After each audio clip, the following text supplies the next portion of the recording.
World War II, probably one of the most infamous wars, with new technology, war crimes, and genocide. It has it all. Now, to understand what really happened, we need to go back to World War I. In World War I, Germany and the Axis were defeated.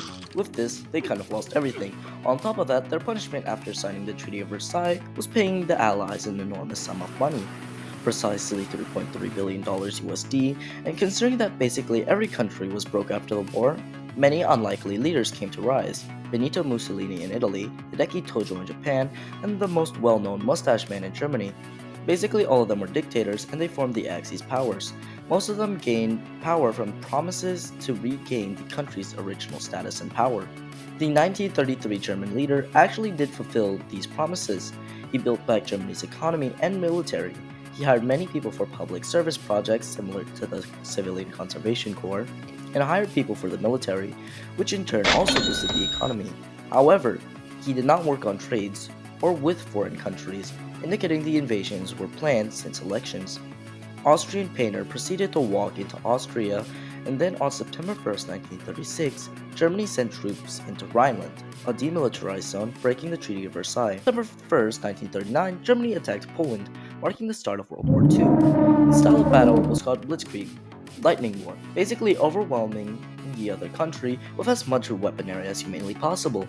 The neighboring countries, France and Britain, were turning a blind eye to Germany's little antics, couldn't ignore it anymore, and declared war on Germany. Germany's Blitzkrieg actually did work, capturing 5 countries by 1940. The war in Europe raged, and on the other side of the planet, America stayed neutral. Kind of.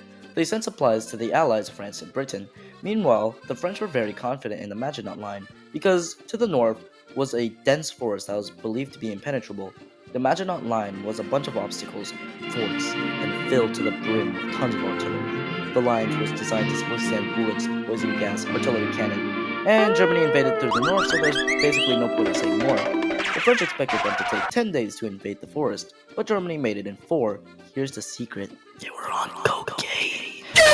In seriousness, due to the influence of drugs, they managed to get there in record time, not even sleeping for the majority of the trip.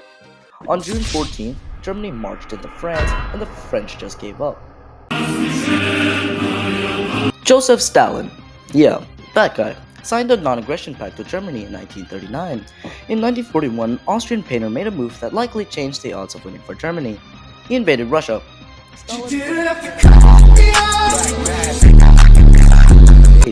The Soviets' main goal was to stall for winter, with the Germans expecting to take over the country before the start of it. When Russia ran out of trained men and supplies, they recruited the Red Army, consisting of around 34 million people, some experienced soldiers and mainly untrained men, women, and children, one child even as young as 6 being sent to the front lines. If they ran from the front lines, they were shot by their own country. This prevented panic among them. Like I said, they were trying to stall, and sending women and children caused German soldiers to hesitate as it played with their morals. Russia's stalling, in the end, did work, as winter arrived and now they had the upper hand. Russia had over tripled the casualties in the Battle of Moscow, suffering a loss of 1.3 million people in comparison to the 400,000 German casualties. Despite that, Russia won, pushing Germany out. After that, Russia joined the Allies along with China in the December of 1941. Germany tried again to conquer Russia in the summer of 1942, which backfired heavily. In the conquest of Stalingrad, Germany reduced the city to rubble, but the fighting was futile as 2 more Soviet armies arrived and surrounded them. Out of the 300,000 German soldiers sent, only 90,000 were left alive. This was one of the worst defeats for Germany and a big turning point for the war.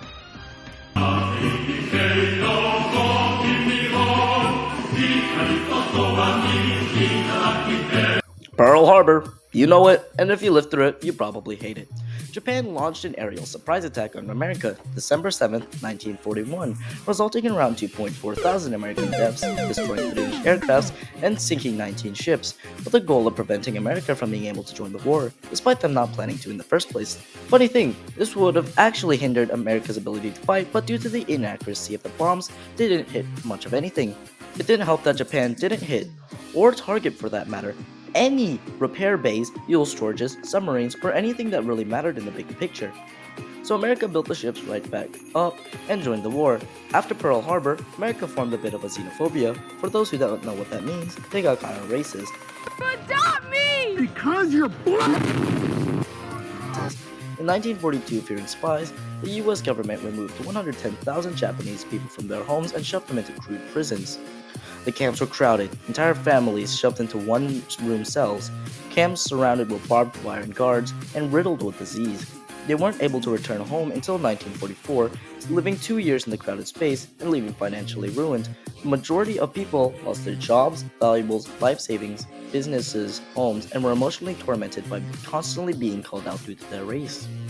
In 1988, nearly 44 years later, Ronald Reagan gave an apology and some $20,000 in pocket change. Most of the people most heavily affected by the camps were likely already elderly or dead. So, yeah.